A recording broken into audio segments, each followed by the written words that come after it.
Good morning and good evening. Welcome to the Laughing Monkey Music Show. Today we have Kee on today, Kee Marcello, notably known notoriously right now from Europe, but he's been in many other bands and a great solo artist and a killer guitar player for all the shredders out there. How you doing today, man? Yeah, I'm doing great actually. We have really nice weather here.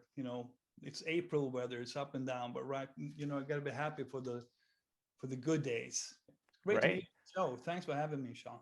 Well, I'm glad you're on. I mean, we've been trying to get together for a little bit now, and unfortunately, last time you were sick. And Yeah. then there's a time zone difference here. Like we're laughing right now. It's 8 o'clock for me now. I'm in New England in the morning, and it's snowing in April. Which is crazy. We're just talking about that, and you're like, it's like 2 o'clock there for you in Sweden right now. So Yeah, yeah, yeah. yeah. So It's weird. Actually, when we were mixing my last album here, Out of This World, I was working with Ron Nevison, and he's in the state of Washington, mhm. so, which is 9 hours really. Oh So wow. I had to, normally I'm a really early riser. I get up at 5, 6 in the morning Oh, that sometimes. is so unrock and roll. Around rock and roll. Yeah, I don't know why, but I love those early hours in the morning when the phone doesn't ring all Yeah. the time, and you can be completely. It's quiet. You can work and without any disturbance of any kind. But working with Ron, the last week I was actually changed it all around. So I went to bed around that time, 5 6 in the morning. Oh Because really? I had a jet lag after the production was over. It's got to be weird to get in a different time zone like that too, to be working overseas. And I mean, I think that's the new model. And for the world, it's going to be this a lot more remote, even when this clears up. Yeah. I mean, a lot of it makes sense. Yeah. Clearly, we need to talk to people. We need to see people face to face, or we're all going to have a breakdown. Right. Yeah. Yeah. But on the same hand, it's good. So the first thing, there's been really some really in-depth things that you were just talking about earlier online about you, and some really good things in coverage, which is fantastic because I think you deserve the press.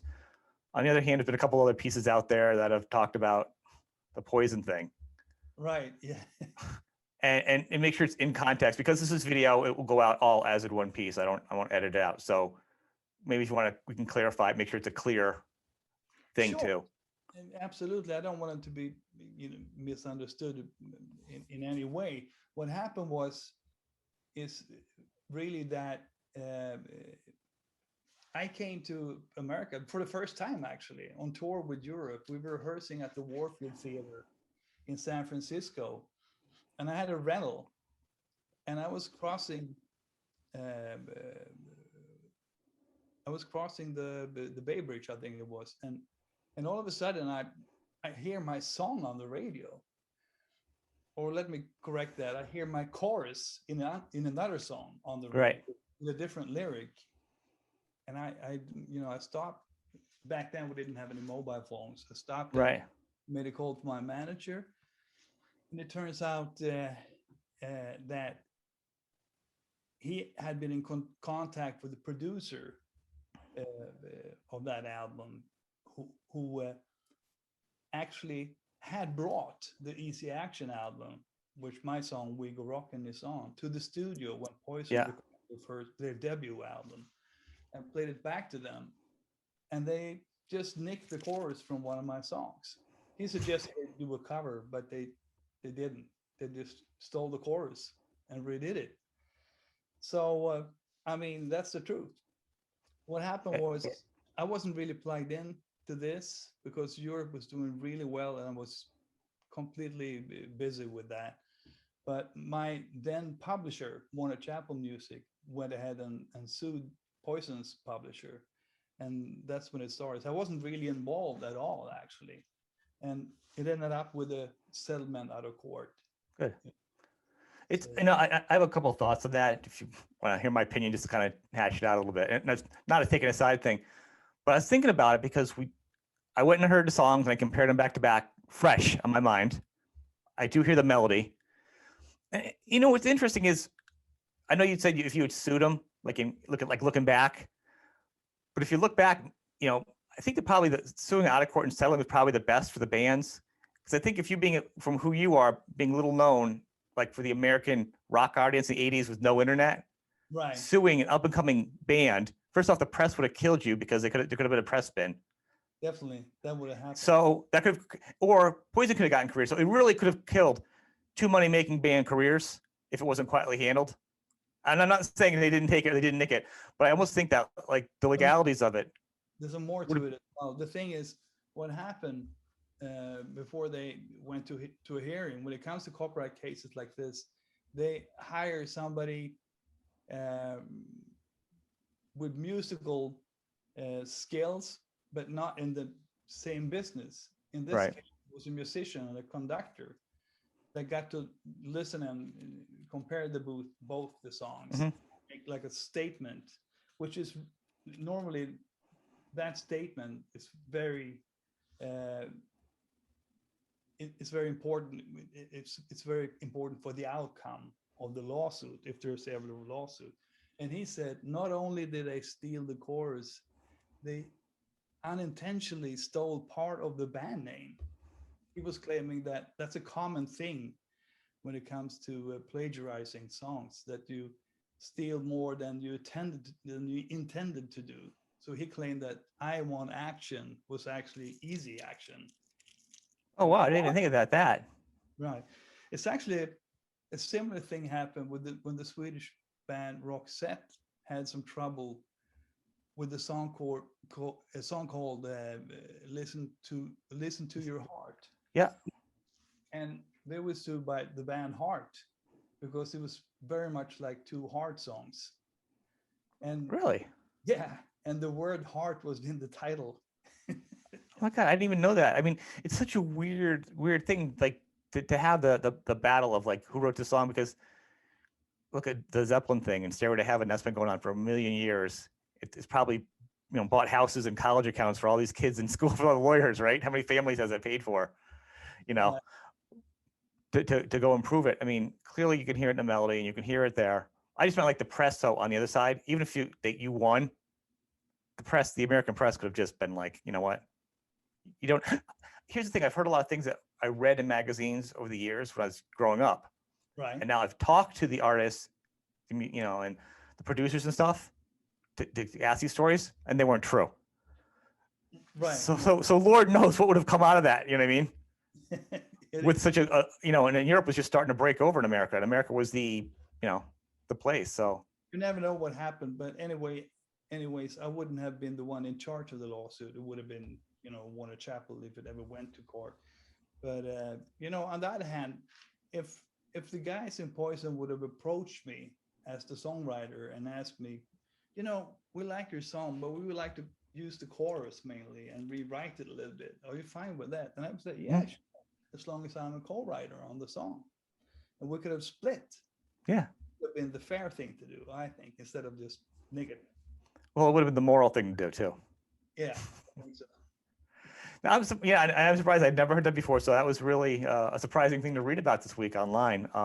But I want to be, the last thing I'll say on that is just so I don't be a dead horse, is it's interesting because I usually hear like a guitar riff more. Yeah. This is just a melody, and it's out there. I mean, you hear it. Like I literally feel like singing the rest of the other song, because you hear it so much. Yeah. But you don't usually hear like a melody stolen as much as there's usually like a melody and some guitar riffs. You know what I mean? There's usually some more musical instruments also stolen in it, or lyrics. It's true. Yours is just the melody, and it's a very blatant melody. So it was a little interesting twist to it. It is. Well, it's the chorus as well. It's the chorus and the melody in the chorus. Yeah. But then the verses, and I don't want to down talk them as songwriters. I love some of their songs. They're good songwriters, definitely. But yeah. It was I agree with you. They got some great songs and talented artists. So this is a weird turn from that camp for me to hear, because it wouldn't necessary. They would have had enough of a catalog of, I don't know. So anyway, so it's out there and you will have it exactly as this is. All right. So yeah, let's actually talk a couple minutes about Easy Action. Sure. From there.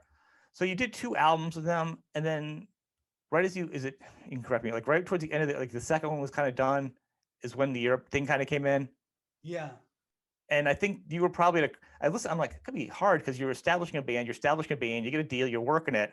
second album, you're with your buds, you're kind of like a family, and you got this great thing of Europe, like another job offer.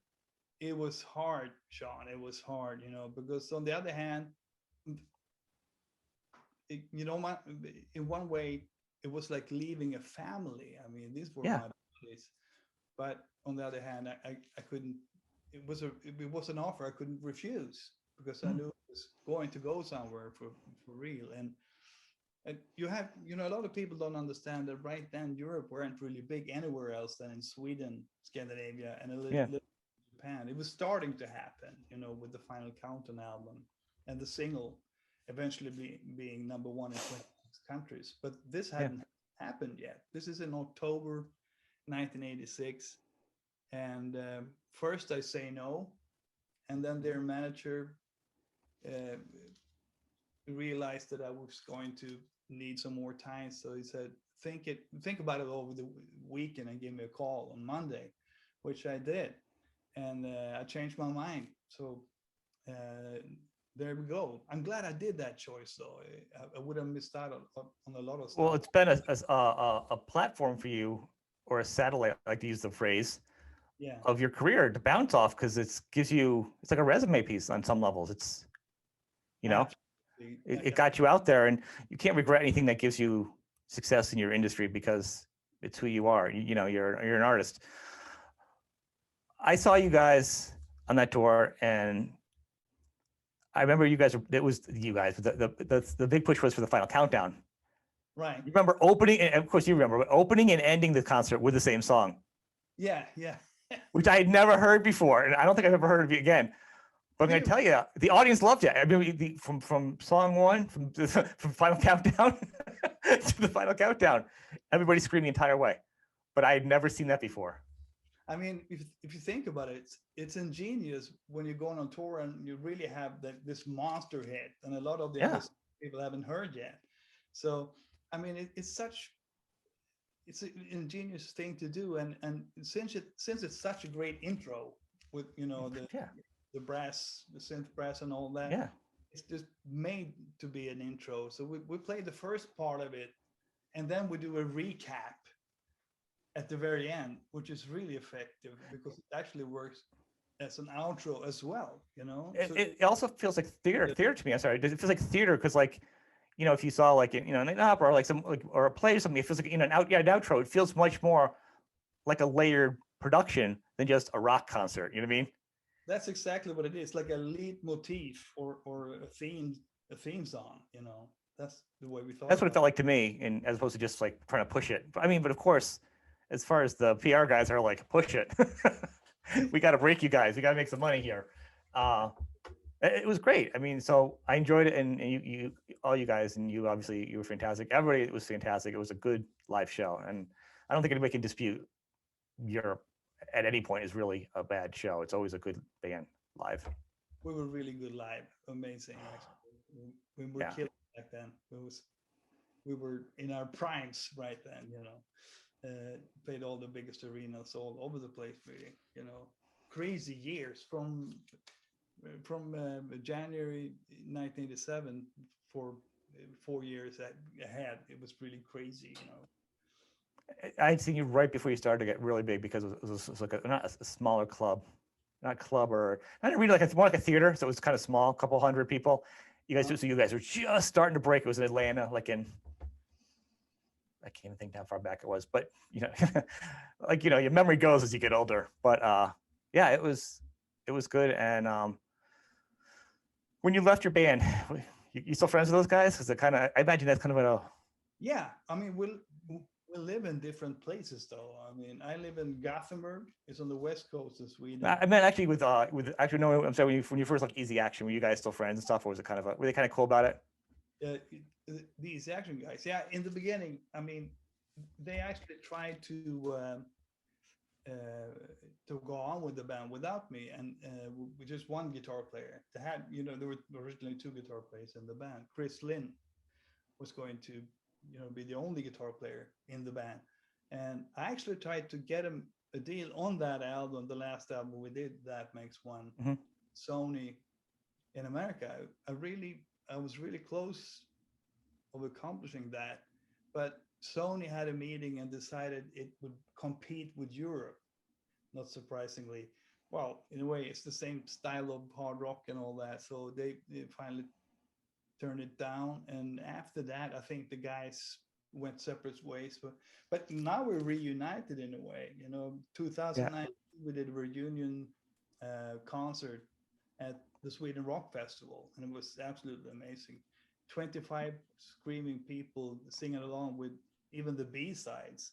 I had no idea. I mean, right before we went on stage, we were thinking, it's because we didn't have the coolest slot. We're like in the afternoon, 3 or something like that. It's not Right. a headline or anything. Is anybody going to show up? We don't The know. sun's in your eyes. Weird, you know? How would we know?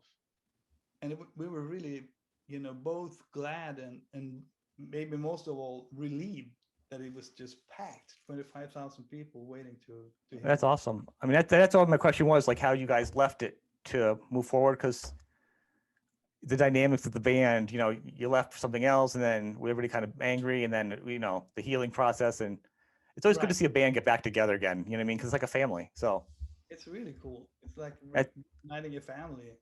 That's the feel of it when we started doing that. it's got to feel good. Also, they got to kind of get your oats, get a little bit. The band got a little bit more of a grit that it didn't catch earlier on. And who knows if it would have gotten it anyhow? You know, the way the '80s were, it was crazy with music. You know. Yeah. It was pretty unforgiving, chewing up things. And the other thing is, but in that band, you were a big songwriter, and I mean, you are a big songwriter, you know. Thank you. So, and good, and so, and one of the things I like to talk about is like the dynamic. So you were a lot in that song. Were you the main? Like, did you switch from being the main-ish you know, like, because you're a very melodic player too. So I imagine, and I'll ask you about that in a second. From Easy Action to Europe, then back to your solo stuff, back to other projects. So when you're writing with other people, other bands, like Easy Action was kind of your band, so you kind of control the writing with peers. But then Europe was like you're kind of coming into a new thing. You know what I'm saying? Did it Yeah. change a lot? Did you have to? No, I don't think I changed a lot. Obviously, when I came into the band, Joey Tempest was the main songwriter. He wrote the final countdown for, you know, for instance. So I knew I couldn't do anything about that. But on those 2 albums that I recorded with the band, you can really hear my presence. Oh, And of course. I think you can hear, you know, some people say that Prison of Paradise sounds a little bit like Easy Action. And I think the truth is that my songwriting shines through, and my guitars and arrangement ideas, that's probably what makes it. And because I'm a producer really, and even when I'm not producing, we had 2 brilliant producers on those 2 albums. On Out of This World, it was Ron Evison, which I had the pleasure to work with again, amazingly. And on Prisons of Paradise, it was Bo Hill, the guy who did Rat and Winger and Yeah. that. And but still, you know, since I can't help myself, I arrange a lot of stuff, and I interfere, you know, with, you know, the dynamics of guitars and keyboards, and I try to influence and come up with ideas and all that stuff. So yeah, I think the 2 albums I'm on with Europe sounds different than all the other stuff they've done because of this. Right. I think the songwriting, you know, just like you say, like a guitar player will pick up a song, you're like, it doesn't matter what the rig is, whatever, you know, an easy one would be Eddie Van Halen or whoever. They're like, it sounds like Eddie Van Halen, we know what they're playing, or whoever. So like when you're a guitar player, you have a sound, and it kind of doesn't matter what you play. Right. You kind of hear it in a way. You might not hear the exact tone, but you actually have your own sound too. I feel like your own tone sound where it's kind of a melodic. I probably couldn't even do it justice, so I'm not going to attempt. But you know what I'm saying. You have to have a sound. Yeah, I think you hear when it's me. Actually, even my mom heard when it was me on the radio, which is pretty good. That's pretty funny. That's well, I also like, even if Joey's writing songs, there's no way, if you're the guitar player, you're adding stuff. There's no way you can say like you have a part to add that's not going to change things, because you're not going to change it for what works better for the song. Certain things have to be adjusted for everybody's parts to work, be Absolutely. cohesive. I felt strongly about that when I joined Europe, that I mean, it's got to be the same solo themes, the same melodies that people recognize. Because I just have to go to myself. If I go to see a band, go to see a Mhm. concert, I mean, I want to hear the solo that comes with the song. A lot, imagine now, let's say that Luke would leave Toto. That won't happen, of course. That will never happen. He is Toto. I don't know. Mick Jones is going to leave Foreigner, and he's the last one, so does Yeah, they never? let's say he did, and I go and see Toto live and they play Rosanna and it's a completely different guitar solo. I wouldn't buy that. I want to Yeah, hear that solo because those melodies are part of my DNA now. I've heard them for so long. And it's the same thing with an album that you've really dug for a long time, and you know all the passages, all the melodies, all the parts. You want to hear it performed like that live. You don't want to hear a freeform jazz jam. no, no. I agree. I'm a little more forgiving if it's a couple notes because it's a guitar player and they're but it's close to it. I can be a little forgiving. But when they go off and they Yeah, do the song and the song's like rearranged, like it's a different modern version or something. Remember when bands were doing that for a while? They're like, it's a new version of this. You're like, no, yeah, we no, we literally made you platinum because we, as your fan base, whoever it yeah. was, because we like that song. No, it's It's very like go to a true. restaurant It's and so loving a meal. And then they're going, I know you like this meal, but I'm going to serve you something kind of the same. no, you that know? always works. I mean, actually, at the end of the day, it's about not forgetting who's paying your cars and house. Uh, the fans, make it possible for people like me to live this dream. It's amazing. So Hmm. that's part of it too. You got to deliver to them what they want to hear. And Yeah, it's performed. It's got it's to. hard. I can see as an artist you want to grow too, but just also it's the slippery slope where it's your job. So you kind of got to be creative, but it's also your job. And you know, Yeah. so those two albums were fantastic, and it's funny because that's so. Like I said, I heard the first one, and then I remember running out and getting Superstitious and Prisoners. I really loved them; they were really good. And then then obviously grunge came in and was I always say this all the time. It's not so much grunge. '80s music and the record labels ate itself. Really, it could have.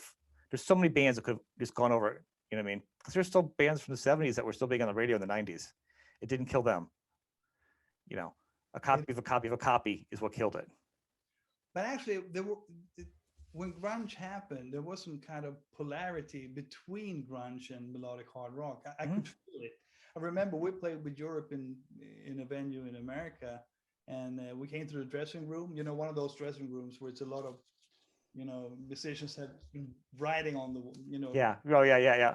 the walls and all that, and it said with big letters. It said, excuse me for swearing, but this is what it said. Who the F is Joey Tempest, signed by Kurt Cobain.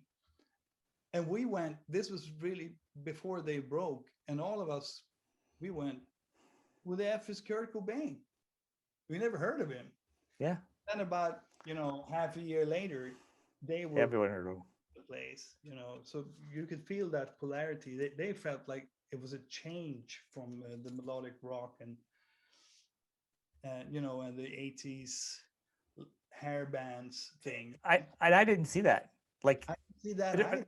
I thought it was, I do. There's bands I like from that period a lot, especially the bigger ones, because once again, you get a copy of a copy. A lot of the good bands, Nirvana had fantastic melody in his vocals, and then some really interesting heavy or I don't really break down guitar. right. Just kind of like every other generation of rock, but just different. And of course, you got to rebel. Every metal rebelled, and also if you think about like every 10 years, and usually it's like the couple of years after the decade starts is when it starts to crumble of music, with disco and punk and then metal. And, you know what I mean? It just every couple, then it crumbles and it comes back most times Yeah, every 10 years, like a cycle. it is a cycle. I'm old enough to remember when punk came around, and that was actually a bigger change because we had bands like Yes and Genesis and Emerson, Lake and Palmer that play I huge. love them. I love those guys. I Yes mean, and Palmer. I have like every Yes album. Just don't be starting on vinyl. yeah, enormous productions and stage shows and all that. And then punk came around, on small clubs, sweaty, rocky, hard. that was really a reaction, against those big dinosaur bands. It wasn't quite the same when grunge came. It, to me, it was just like a lot of bands were changing just a little bit and say, "Hey, we're grunge, so we're hip. The other guys are out." It is kind of like that, and it's very similar how raw it is. It almost feels like with punk and grunge in the beginning, and I think it's kind of disenchanting when people go, anybody could do grunge. It's a couple chords. Because if you really listen to Soundgarden and you listen to your Alice in Chains, you can't just say that was just you're learning it in your garage. You know what I mean? So there are different levels of music. I mean, Alice in Chains is very similar to me of like of a modern Black Sabbath at the time. Yeah, it's really cool. It's good Yeah, stuff. but I'm saying to say it's that. But once again, I think it is feel like music you could play yourself. Do you have to the point with shredding, like you just look at your guitar? I started playing guitar a few years ago. I watch these 12-year-olds. I just want to take the guitar and throw it in the road. So there's a point where with some of the grunge songs, you can kind of play easier. Some of the other bands or punk, you know what I mean? Right. It's a do-it-yourself thing. And I do think music is interesting, and I think we're at an interesting time now. And it's probably a good lead-in for now. What you're doing is you kind of can do what you want. I like that. You'll do a Europe redo album because you'll revisit your roots because you're proud of it. You'll do like a rock album, kind of AOR type style. You guest on other albums with people. Kee Marcello does what Kee Marcello does right now because this is a time when artists do what they want to do. I totally agree with you. And I love it. I think it's exciting. Now you can do whatever you want, whatever you see fit. It's not as political as it used to be. I mean, the political powers behind punk, if you go back there again, they were really strong. There were people from London who protested against the commercialism in music, and like you said, all of a sudden everybody could be part of it. Pick up a guitar, play two chords, and then you have the Six Pistols or a Damn song all of a sudden. Yeah.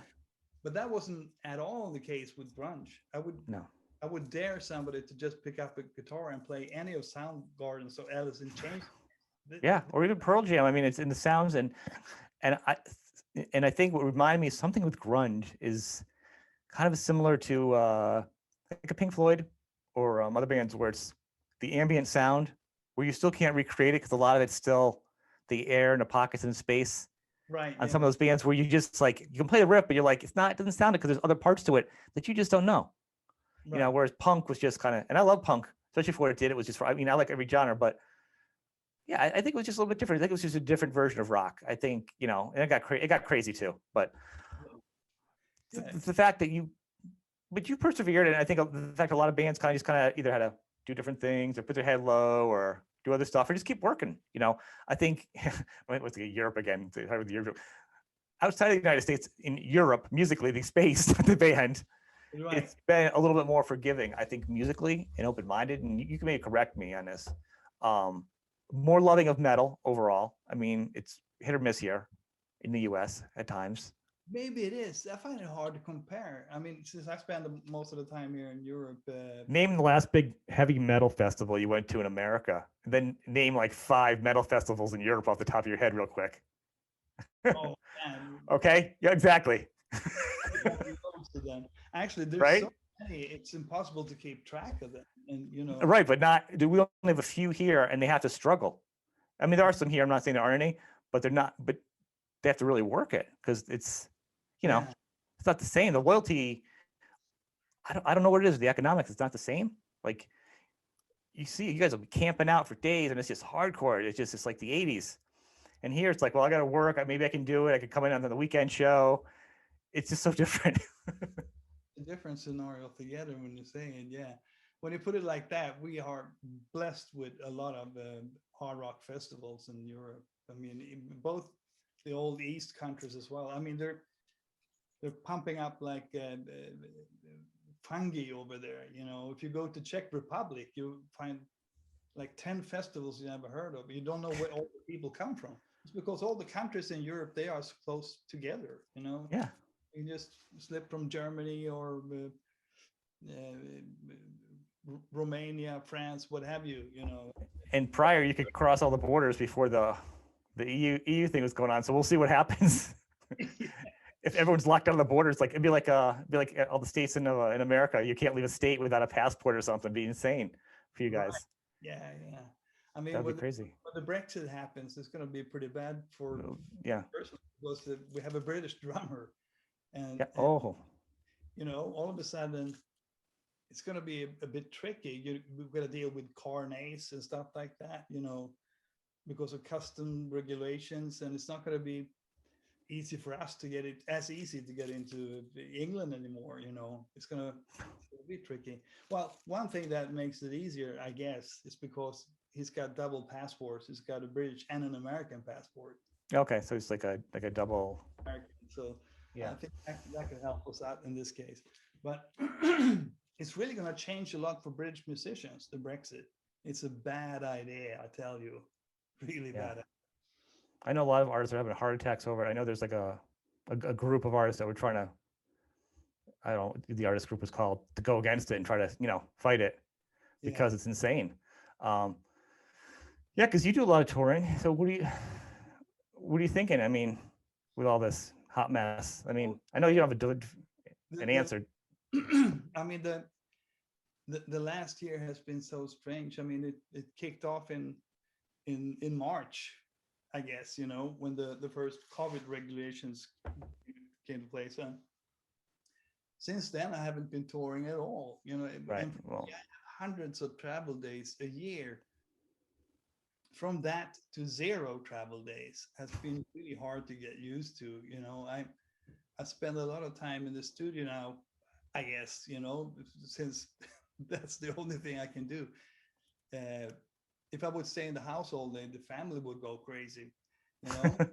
those are the two things that is happening. Musicians are like, I've been working on a new album, and my kids know who I am now. Those are the two things from COVID. Of a working musician. Yeah. It's crazy. I can't wait for everybody to get their shot so we can get back on the road and go out and play for people. I really miss it after yeah. 18 months. I can definitely say that. So you are working on an album or something, right? I mean, you've been in the studio. What are you working on? Something.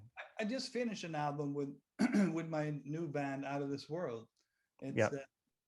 It's me and the singer from Fair Warning, Nice. Tommy Hart, and then Darby Todd, the drummer from Kee Marcello band. He also played with Gary Moore and The Darkness and a lot of different bands. And the bass player Ken Sadin, who used to be in the Swedish band called Alien. Mhm. And so it's the 4 of us, and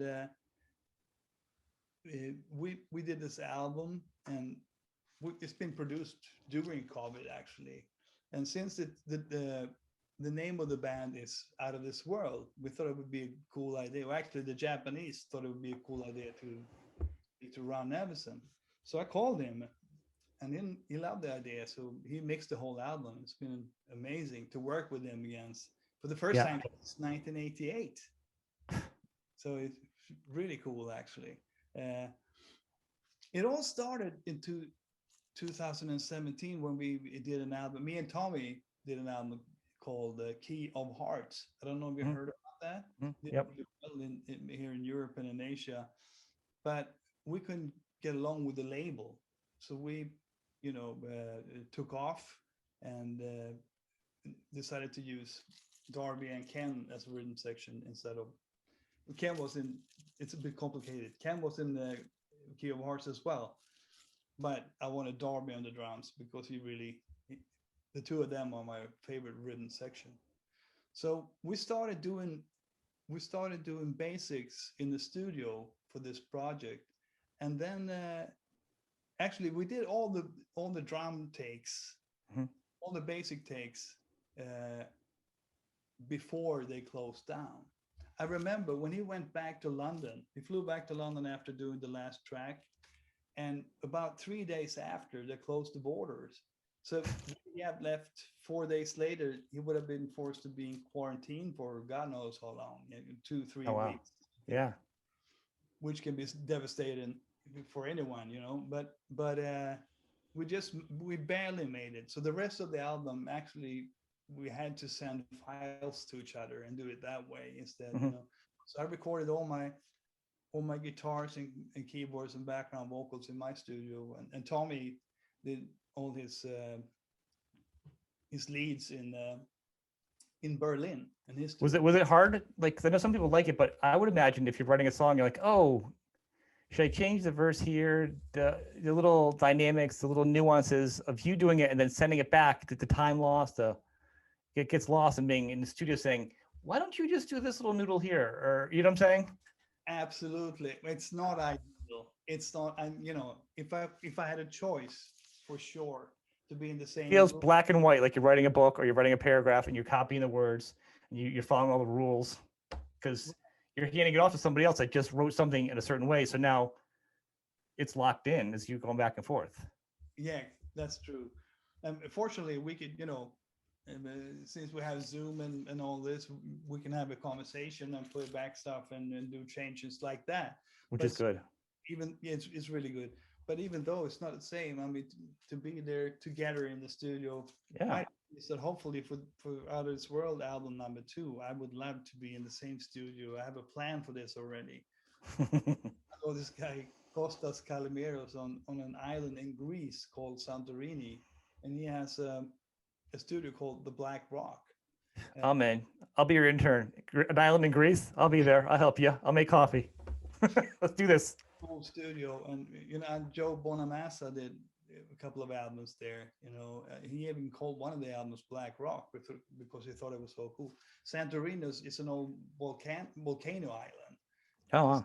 black sand and black rocks over there. It's beautiful. I've been there a long time ago now, but and his studio is doing great. It would be great to just fly in the guys. We're all at the same place. Mm-hmm. Weather is lovely.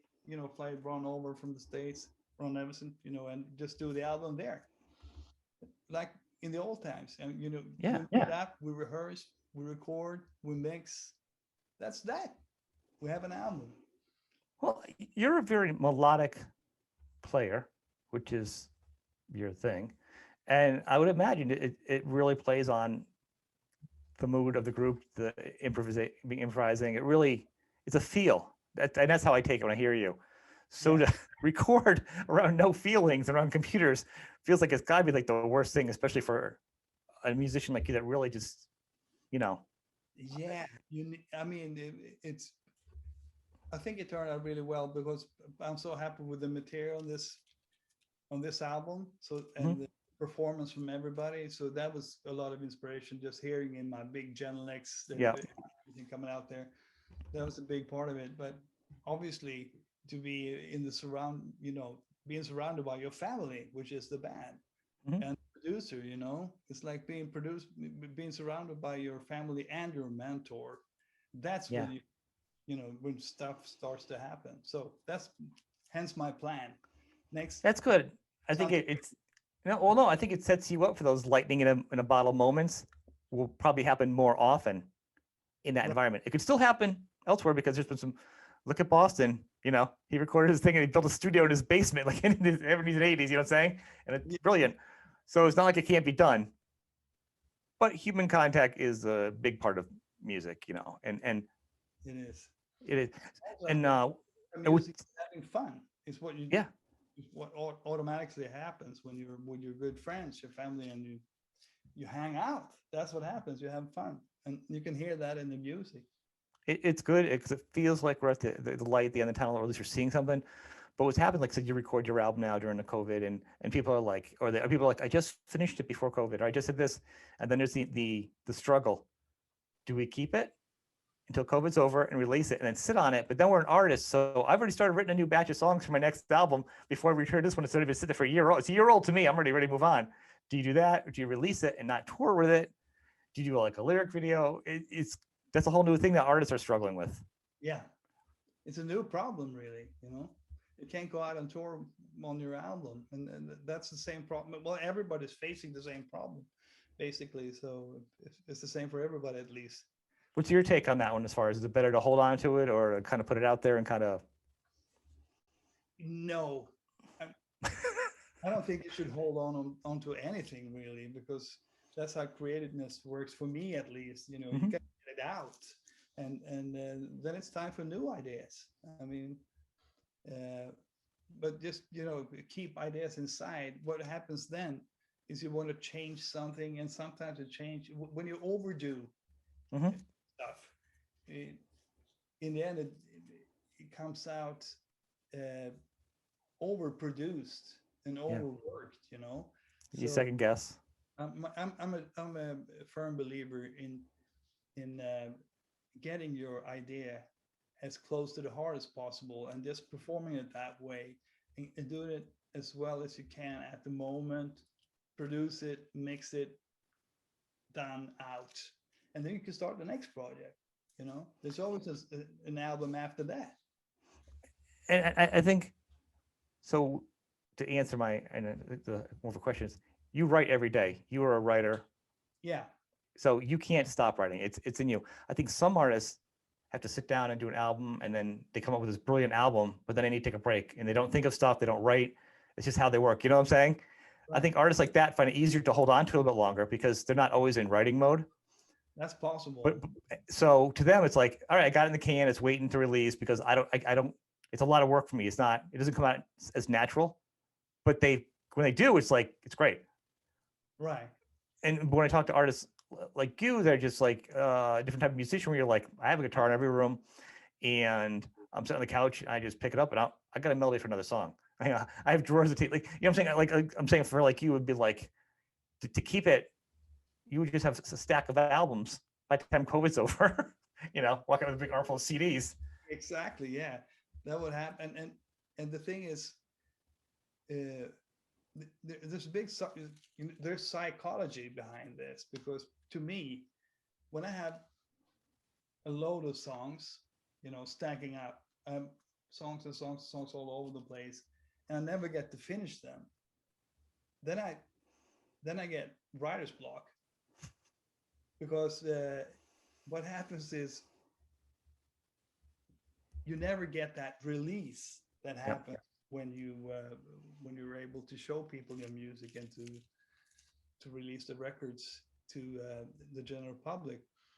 It's still, in sort of in the twilight zone, lurking in the shadows, and you can't, you got to get rid of it. That's how I feel anyway. So the moment I released an album like Out of This World now, this new band, the album is mixed, it's mastered, it's out. Wow, I have loads of new ideas. Maybe not during mix and mastering, I don't, because I'm still in the process of making this album. But Mhm. once it's done, I get a whole set of new ideas I have to start working on. Like an exorcist, you kind of get it out there, and once it's done, you allow yourself to go deep again. It is exactly like that. So, so really at this point, so you're kind of in a holding pattern. I know you want to do the album, so you get the other one out now. So hopefully you can do some. Are you going to try doing any touring or anything? Some bands are starting to do it now, but in spots. I don't know what happens. I mean, we had a couple of offers doing streaming concerts and stuff like that. I don't know. I'm sure it's fine if you're already a worked up band, but we haven't been on the road yet, for length of time. We really only did one gig with this lineup with the Others World Band. So what we would need to do is to rehearse properly to get this album right before we go on the Yeah, road. I So agree. it's been talked about since JVC Victor is releasing the album in Japan. There's been talks about, if the vaccinations go the way we hope them to do, there's been talks about doing a tour this fall in Japan. And that would be a great way to start. First of all, with my name and Tommy's name, we wouldn't have to put on a second band. I mean, we can tour ourselves and we can Yeah, fill those places. So we would get a great chance to rehearse the band, get some live experience, and get some legs on the band. Kind of what was that? get some legs on the band touring. Exactly. Plus, the album is doing really well there. It's number 2 on the hard rock on the Amazon hard rock charts right now. So it would be great to come and play there. And I think they're going to open up pretty much the same as the EU will open up.